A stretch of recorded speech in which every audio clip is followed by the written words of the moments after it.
angai nom kan ti don nge abuai thak kan ti don nge fiat thiam har kan ti don asoi thiam dan po ka helova ichuan kan han siar kan an ngai thak tawng khan rom bung sari chang som pali tanga som ni panga nia mihring chung lama in do na anti hian ke mani hi in do pui feel kan ni ringot mai ni kan thin lung chung hi imayang ke mani taksa hi te po tila asualom la ve helai lom kan han zir don hian thil han en masai la ka du chu tirko pola hian hemi bung sari chang som pali tanga chang som ni panga chunga hian ka hria ti ka hresia ti te ka lo hreta ti te voili asayani chung chu han en masa photila chang som pali na hian dan chu tharau lam thilani ti ka hresia tiani dan chu tharau lam thilani ti ka hresia tirko pola hian dan hi asoi bolo renga asoi chelo renga tharau lam thil atidai chu asoi tharau lam thil atina chan hi nialang chu Pathian anne na tanga lo om Pathian ne na tanga lo kal Pathian pek ani mi hring pek ani lo dan hi emotion mangin Pathianin zuda tene na khana pe mi zong tan apeni chu wangson tharau lam thilani tikha dan kha ani tikha an hretlat mai ni kha reng boxia thil chia ani lo thil thalo ani lo dan chu ti salam thil ani lo tharau lam thilani tikha lo chin cheila tirko polan kha hretlat ichuan heta chang som pariat na khan keima chu kati sa ti nani thil tha reng om lo ti ka hria an tile athil hriat panina dan chu tharau lam thilani ti hriat no kan keima hian thil tha reng om lo ti ka hria thil thati du na chu keima om na thil thati na ero chu om silo du na oma amaro chu thil thati du na oma ma se thil thati theina thil ti theina ka nei silo ti ka hria ati chu thil hriat panina ani chang som ni pakhan na ganen thak zel chuan chu ti chuan he dan hi kalo hreta ati dan asaitani he ta tharau dan chu tharau lam thilania ati nilo ama a dan dang lo tho omani ti kha an hretchok ta ni chu dan chu enge thil thati ka du lain sualna ka ne na alo om thina ni ti kha a hriat chu ni le ta ni chu ain do dan chu mun takin ngai toila dan ati khan heta motion hena Pathian dan pek kha ani abula po di pui aman kha arik dan azan dan tini vek ma se dan motion Pathian hena tanga amu kha tharau lam thilani ya hria in thil thati na ama a omlo yan khelea in ador le chuan dan dang ama khan di te dan dang alo om thina ni di an khelea chu mi dan chu asoi chu thil thati du na anei lai pwa ti thei si lawa thil thalo zok ti le tlat chin na dan te kha ama khan a omani ti kha an hrele ani ten chang som ni pathum kanen chuan ka taksa pe nga te hian dan dang lam a om ti ka ria ati chu ka taksa peng te sual na dan om hne na chuan sala mi hruai thi chu Pathian dan chu thara lam thilani thadlo na om reng lo chu are chiang khop mai polan ma se kha Pathian dan in aphut ti thei lo tur khan ama khan dan dang aumani chumi dan dang om chu ama khan thil tha ti adua kha adu lai si in thil tha ti thei na a om lova ti chuan atak sapenga sual na dan a omani chumi sual na dan ne na chuan sala mi hruai thin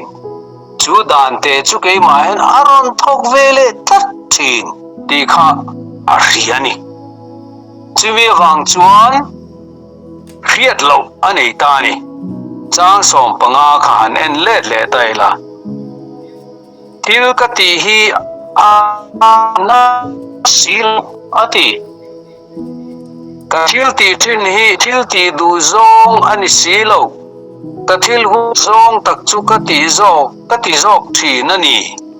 an ti ta chu zong ai na hello ti thot mai ni tir ko pola hian thil pali a hriat dan chu Pathian dan chu tharau lam thilania thani ti a hria tin ama khal thati theina aumia lawani ti a hrebo tin ama thila hriat le chu thil thati adulain sual na anena lo om le thin ti kha hrebo ka ti chuan dan dang lam ama khan a omani ti kha hretani Pathian dan nena in millo dan dang lam kha alo om le thinani ti kha a hria chung a thil hriat te awang chuan a thil ti du zong takpo an nei thina ma se thil ti du zong kha nei si khan ti theina om si lowa ka du lo zo khi ka ti le thi chu vain ka hre thiam thelo ni ti thot mai changa na hian ka hre si lo ti ngai na ka hrel si lo ti ti chuan anun kha buai le ti kha asoya anuna buai le an ti hian tir ko pola hian ami mal nun nge asoi mi zong tan mi hring nun a thil om hrim hi asoi ti ero chu mithiam te point an sei free a thei chong lova ma se ka atia wangin ama nun asoi ni in alang nakina chu kan la soi fi a chose langa chu tiang ang ania wang chuan amang ang ema a boy mai ni boy maya chu entin nge ni ang ti in angai na a rebok si lova makvio ni tiro hey hian mi en tir ko pola hian tharau thiang lim zarah ani nge arinoma tharau thiang lim zarah annun hi tharau thiang lim mitti menin annun ama khan thil in kol kal a omani ti hi azuk mu chiang mani mi sual na lam a en ani lo heta hian ama khani a ain en ni ama khan dan chin ya om Pathian dan thiang lim in aphut ama point ti adu kha a om reng ama ro chu dan dang lam ama khan Pathian dan thiang lim in aphut thil tha ti adu kha ti lovin a thalo zok kha atile thi anun kha in mu chiang khop mai chu tirko pola tharau nun asan em na chu nia Pathian thiang limna tangin anun ain examine anun azuk exama ain mu chiang em ani hei hi tharau lama le rong bol na chuan lo tlin na ta na step poimo tak ani mania thil tha ti mai thei lo kani ti in riat thi rong bol na ko ale tharau than na ko hian thil poimo takani ke su ka tha anni sa chon thalo ti rilru atang chuan rong bol na lo tin na hi ahar sakhopang tin tharau lama than na po hi ahar sakhopang chu wai tirko pola nakina kala zir zel do na bung riat lama te kala zir zel do na ma se tai chu tu na hi san asoi tlang ri chi si lawa Maria kha I video kha lo in honga email kha ga muwa lo in khar them khong in chuan khatiang kha ania anun kha acting e kan tiang asakhat theiloni ti kha in muchiang em mai ni amale mai in muchiang ani tila ani wai ome chu ring tu nuna hian apoi moi me mani akira kan la soi zelanga chu tiang chu ania wangin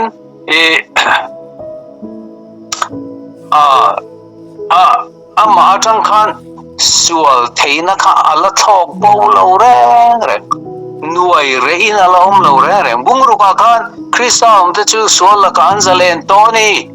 sual boy na atang nan chuak to ani ti an soi nge maya ma se kha khan sual boy tang chon chuak to sualin adu duin nge ne aching let vel to ran love amar jo anun kha athiang lim tela azalen tel lai khan ama khan dan dang lam run le thin kha azuk muchiang ani chu ring in dona ring tu la hi aron se ni chu te kan soi chuan han soi sui ka du chu zirtu te po hian tirko pola hian apian tharma nun asoi nge apian thar nu nun asoi ti an debate deuh thina ngai dan masa chuan fiat thiam dan masa chuan ko ran masa te chuanin hei hi ring tu ani ma anun asoi na aniang ti kha an rin dan ani thina chu Greek ko ran pa ti mai te po khan an rin dan an fiat thiam dan ania achan chu sual boy hral kani te kha an tia chu ring tu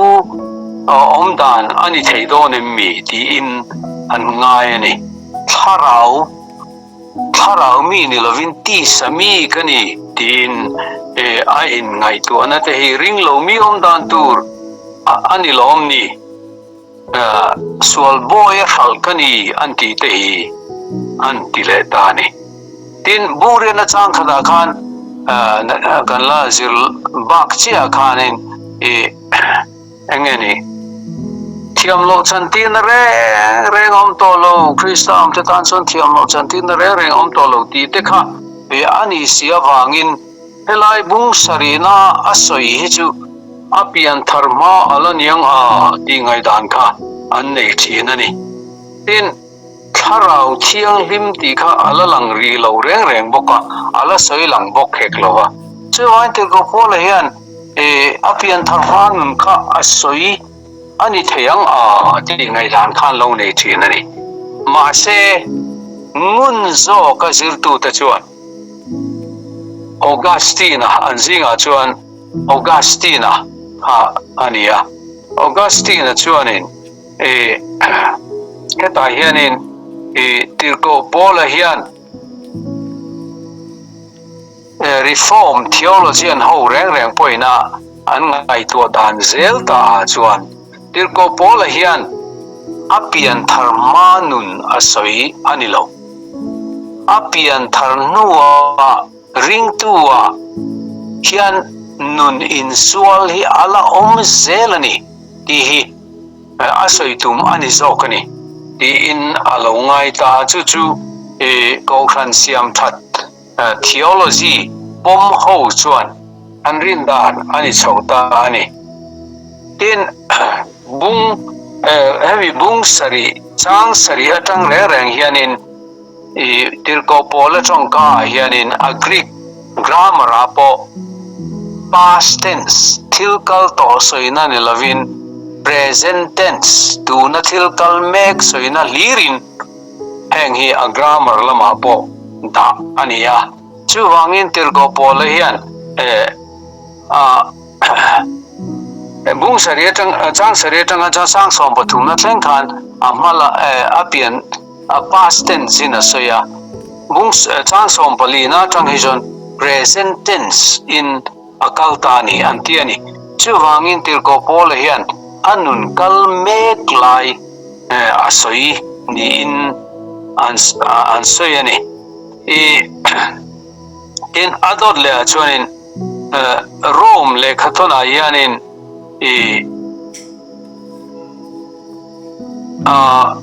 tirko pola hian chandam ani ma chandam ani zia ain hriat ma anun kha akal pel to a ti thiang hlim mamo ringtu ani zia kha aron in soi chhota ani antiani justification tia saplong chon thiam chan tir ani ma soi to lovin thiam chang dan ang taka sual avanga shem nakha tur tolo tur ani achian nuwa ma se ni tina ti thiang lim zel atul sizia akhiat avanga ti thiang lim na thu aron sei chhota niin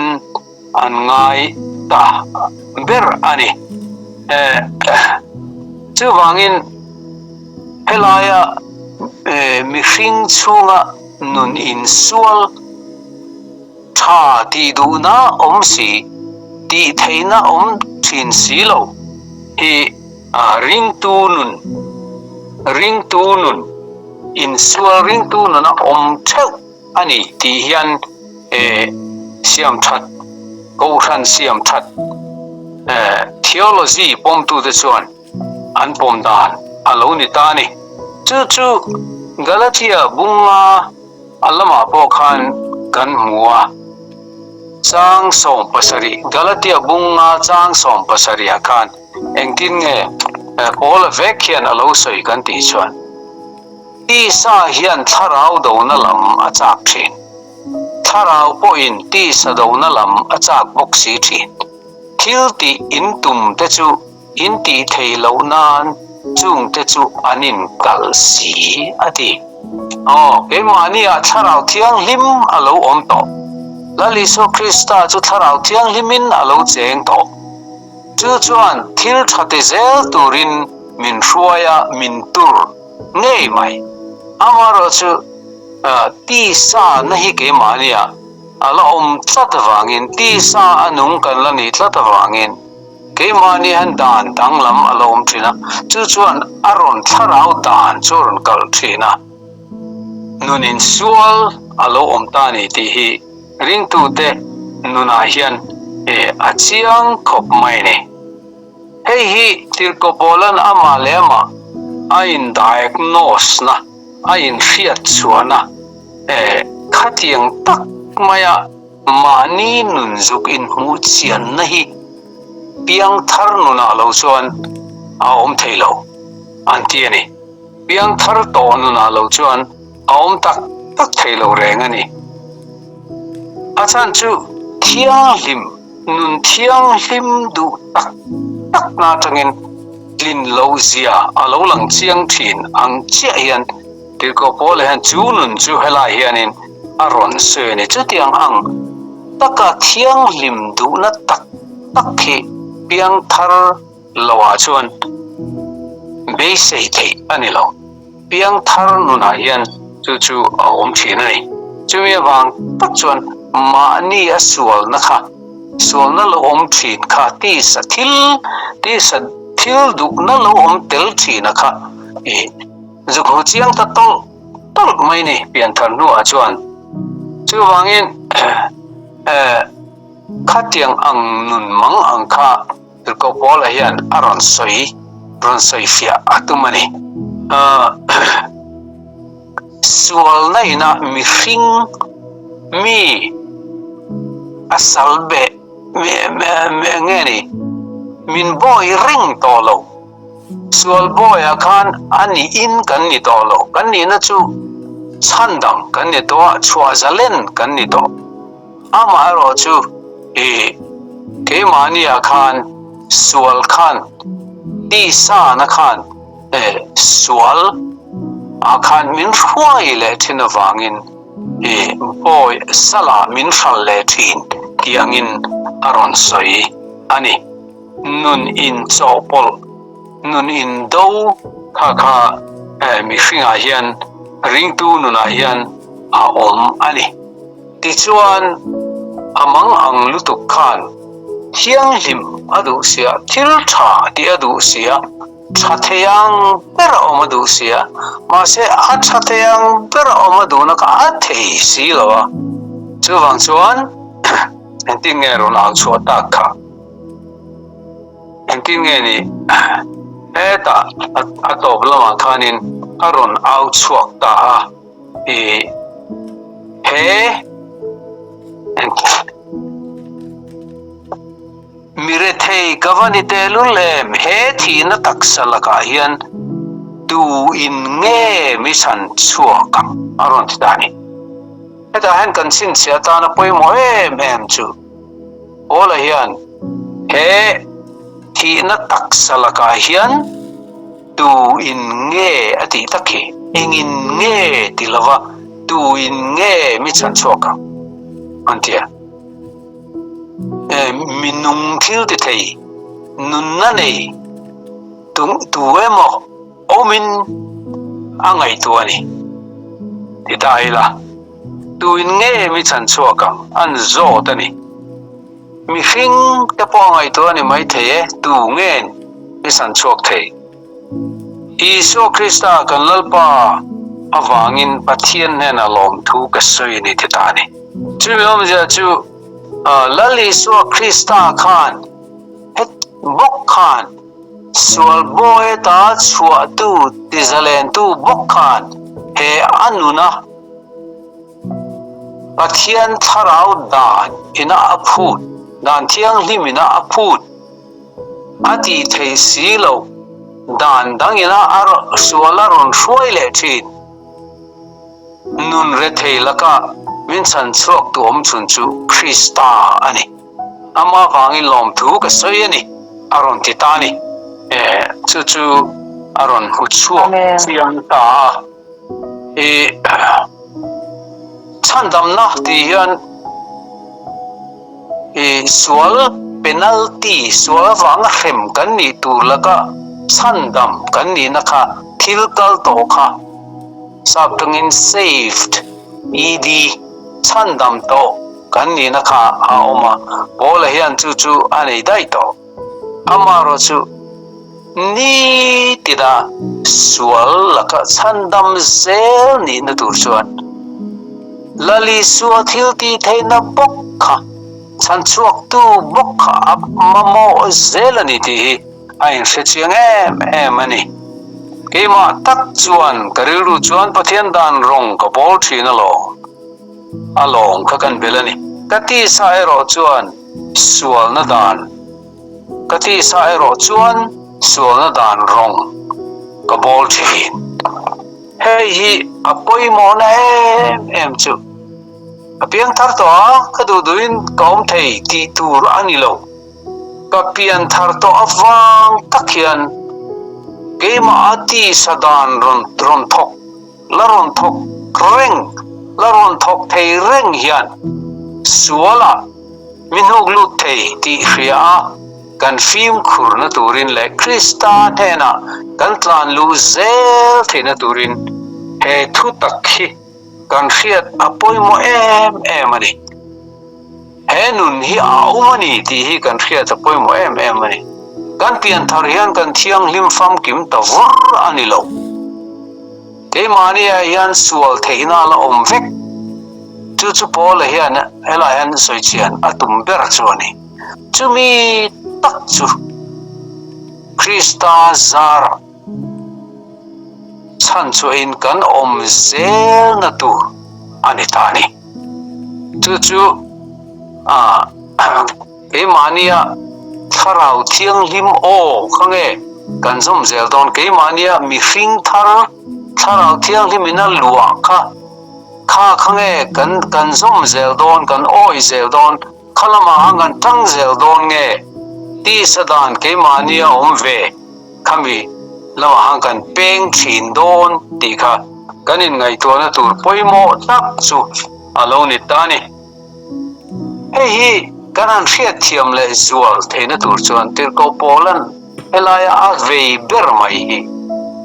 Khawvelina thil a thlir dan diklo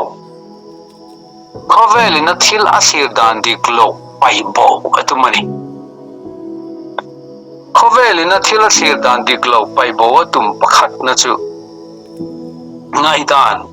mi hring piang thar lovin tharau thiang lima ti thar ni lovin angai to fo thin chu kan nun chung ril ti boy tu ber thin tu chu eng sual chi khat emo ber hi ani thin ti ngai dan hi an nei fo bani keni pon kan nei fo mai sual ti kan ngai to reng hian nge ni mi pat mai chiat na sex lama sual na te kan ri ru aliana in rui lo ngai chung chang te aliana ti kan sual specific sin antia sual big te engam kha sual nia kan ngai thin ani chia reng boka amaro chu tirko pola chu ai ril chuan thil achutani chu ai ril chuan achuta chu tiang mai po chu ani leine sual ti hian chu tiang mai po chu ani leine ke mania sualin zung akai wang chu zo kani ti kha aron mu chu kani chu entir na lo soi tai la kan dam lo kan ti hian kan khu asik kan khosik kha kan ro alien ber thei ma se khosik kha kan nat na ber ani tlat lo khosik ron siam tu ke mania kan dam lo point nat na ril zo khi om thina ni David kha ilang vu maya i video khai lo on ti nani chuan heta kan soi tum chu tir ko pola na juk mu chene mem le azuk chu dil zok dan chu Khawvel mi chon sual kan han ti hian tuna ka soi non le ang in ngai na sual te ruk te rui thei thil ngai tlat te aboy om tlat te khang ka sual kan han ti tlang pui ani chia bok chia ma se khang kha tir ko pola mai to dana chuan khang kha chu khosik angvel chau heni khosik ron siam tu chung rila enge septicemia omem achung khan septic omem achung khanin cancer omem achung khan real pan omem talna omem pancreas na omem pumpui na omem ti kha doctor chuan an ngai to zok fo thin pol hian tharau lam doctor ang in zungai to tai la pol hian sual lo chuana bul kha ani azuk chut ni chu Khawvelina sual ati ringot pon lang taka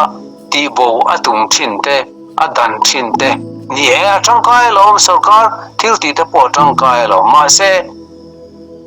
kan khiat fo tur chu sarkar thil ti theina te hian police te hian sual hi an restrict thei an khap bet theina chena oma lo lan chua na hi an khap dai in an hrem thei ma se tharau thiang lima tanga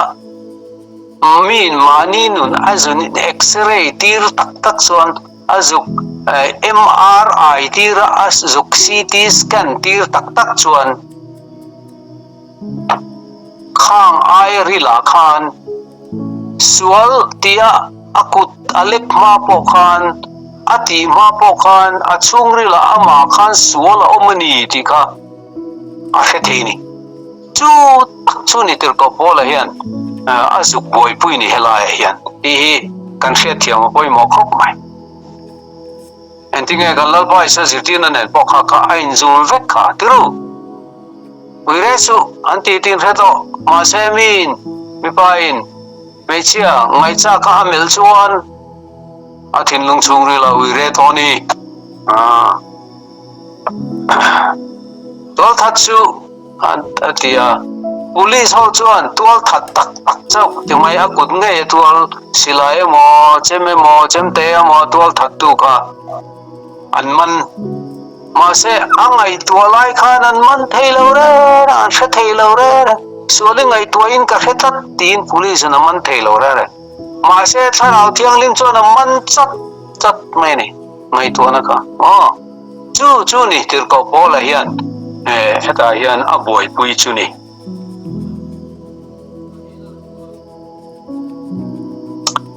Khawvel ngai dana chuan mi hring chu mizia chuan mi hring mizia pa ngai chu a tha hrim tia ngai dan hi alian khop mi hring hi sual kan ni lo kan tha mi hring chu a tha ti ngai dan hi chu mi awang chuan theology an then khat te bible ju tu then khat po he ngai dan hian na hruai mang khan hianin Pathian thu kan oya kan thatel telanga mi hring van ram pom tak lo le han van ram ro mai don lo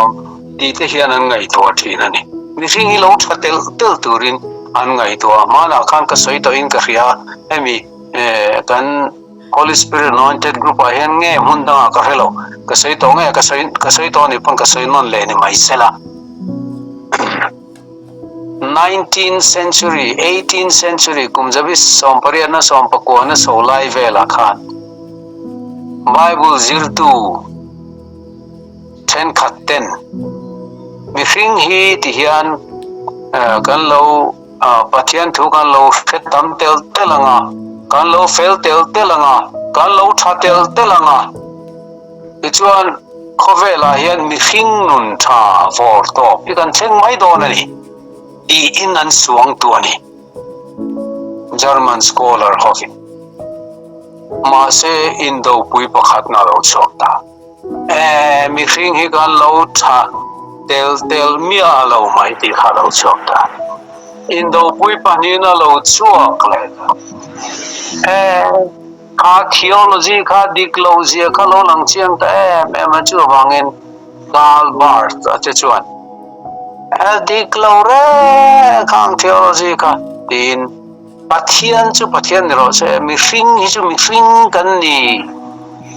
mani in siam that hi po wan ni lo Pathian da tanga siam that na lo chuan ti kha ro bu chuak ta ni chu poi mo mai ni mi hring hi kan tha mi zia kan tha ti ringa thian mi hring ni na hian kha chiang lo ko pola ro chuan Helai hian min thil chian em chu mi hring mi zia hi a tha ti ngai dan kha ni lo sualin a fan a boy a salbet thin ti tin thil tha I Pathian arin no po Isu Krista ariat no po arin no po ama khan sual na dan la reng khan a hruai koi zeu thei ti kha tirko pole han arun huchi ange ma chuan mixing kan tha ti ringo the chu apai der ni anina pathumna chuan Khawvel mixing tengai dan tlang puya chan dan ang hian thap thinila kan felani mai kan thiang himani mai ti ngai dan kha an nei chin dan thatak takan zom ma se han ngai to chengi lamo mixing na dan thatak tak kan zom kan zam himo azam tu ngai po han tin lo azam tu ngai te bo se to ni fo mai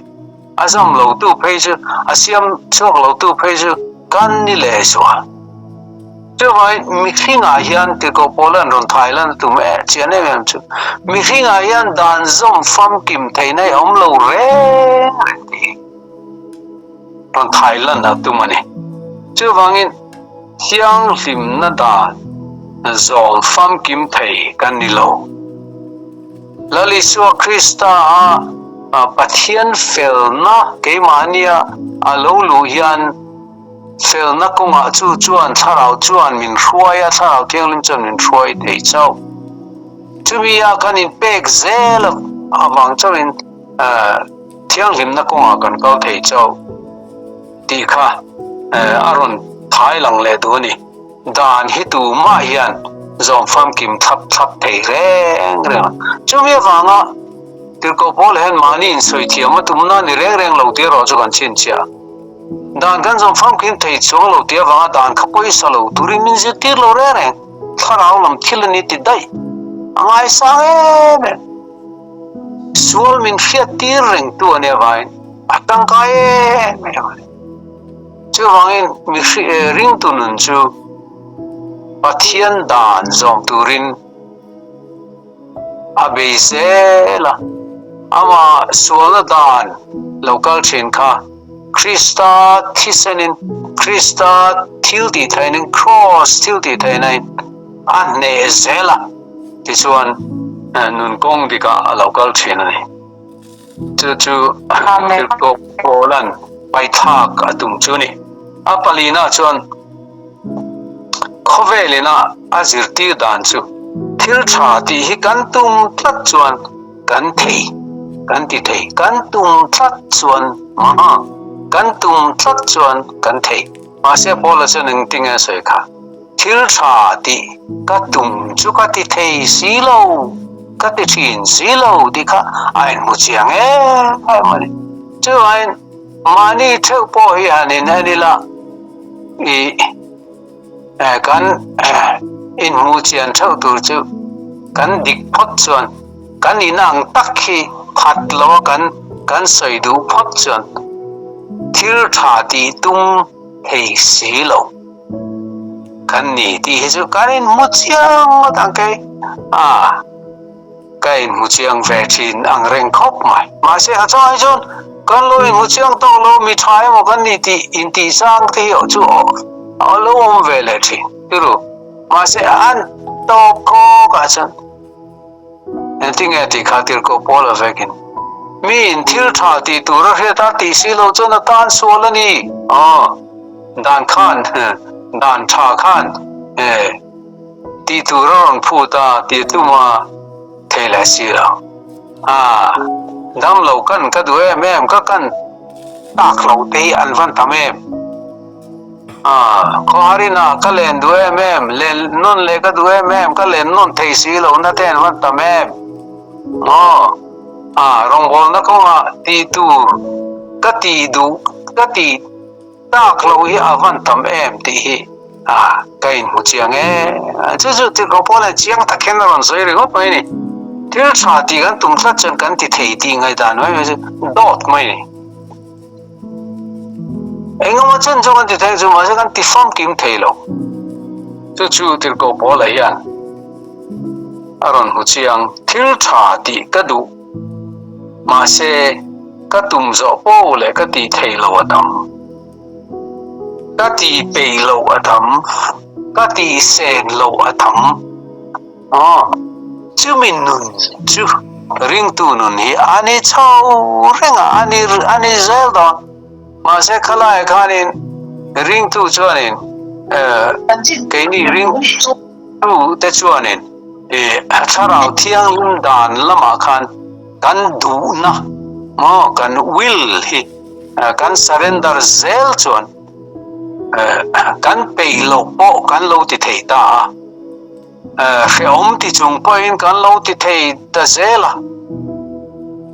chumi wang chuan lo martar te point thi na tur po lom takin an pan thei ta khalama in exercise ho zel khan tharau thiang lim dana in exercise ho zel kan ka chan ti thei lo po kha ama kan ti thei lo po kan lo ti zel don chu ni mundanga lekhathon danga poter ko polan mana kain ngai lo krista mi man chan chu kaman thei da lo motin tiam chin lam chu ka pan tra la ni ati kha chu wangin ring tunun hi indo na nun ani swal ne na indo na nun ani kan do ber tu po midang swal na ai main ke mania swal ne hi kan do ber tur choni ti kan riat chwa poi mo me mani tuna rombung sari chang som pale tanga somni panga kan han zir hian eng swal ngai kan do ber tur e ma swal hi ti kan in riat fo hi awan tul ta kem tiro midang swal na te kan vei ya avei om boka kan chung te sual na te kan thian te sual na te kan rong bol pui te sual na te kan vei thea kan ngai mo thea ma se kan ngai mo ber tur chu ke mania sual na dan ron nung le zek thin te hi tharau thiang lim dana khongai na dana Pathian khongai na lo chuan Pathian khongai na dan lo chuan chu ti hlum thei ani lo cross kan thi na Lal Isua min thi sakna kan thi na lo kha chuan thi san tak thei ani lo ti hi kan ria chian le zol na turin til ko pola hian heng thu te hi min zirtir adu ani ti hi zaina hian kan zir chua thei chuan alom khopa ole chu kan sai thei to lo ni le ta sela khai mini somli se ta lalpan kan zirte thu kan zirte mal min som sakro se amen Tawngtai mu olalpa kan Pathian kan pa du tak vanami thu te hi tharau thiang lim atang chuan riat thiam thei ania mi hring fin na tang chuan riat thiam hare emani ke mani chunga nunin kol kal om tlat mai te hi tharau thiang lim zarah lo chuan lalpa mu fia avar thinem zaina hian kan zirlai thiam lo tak le pim lo tak kan han se tang hian lalpa ke mania sual na om kan do ber tur nei ti riain lalpa tharau thiang lim thil ti theina mang thiam thin tur nangin min pui ze lang che kan lalpa so krista mingin kan dile amen tuna hian kan lalpa so krista khongai na te pa Pathian mai na ro pui le tharau thiang lim pol na ti sak na te chu kan zan he na lom zel ro se amen